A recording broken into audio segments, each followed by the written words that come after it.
Here's everything you need to know about concrete patio drainage mistakes that destroy slabs. Here's what you need to know.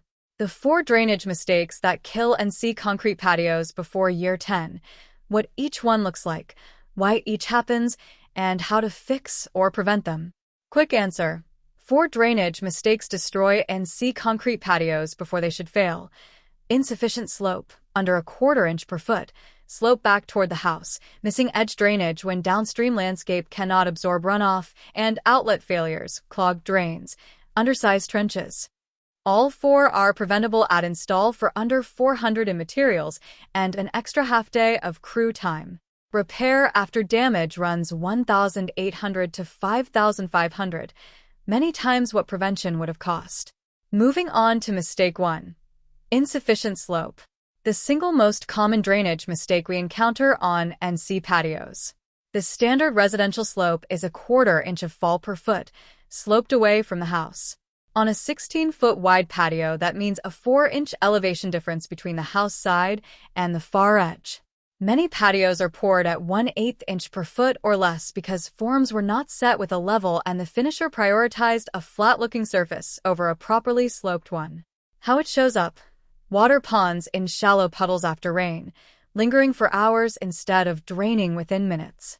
Within 3 to 5 years, those ponding zones show surface staining, efflorescence, a white chalky residue from soluble salts in the concrete, and sealer breakdown. Within 7 to 10 years, freeze-thaw cycles attack the ponding zones and you see surface flaking and spalling. How to prevent? At install, use a string line or a laser level to verify slope across the slab forms before the pour. A competent crew can set a proper 1/4 inch slope in 30 minutes. It is not extra work, it is just attention. How to fix on an existing patio. Shallow ponding can sometimes be improved with strategic concrete grinding and resealing in the affected zones, but the slab itself cannot be resloped. If the ponding is over more than 10% of the patio area, partial tear-out and re-pour of the affected section is usually the right answer. We cover what causes related cracking in our piece on why concrete cracks. Next up, mistake 2. Slope back toward the house. Worse than insufficient slope is slope in the wrong direction.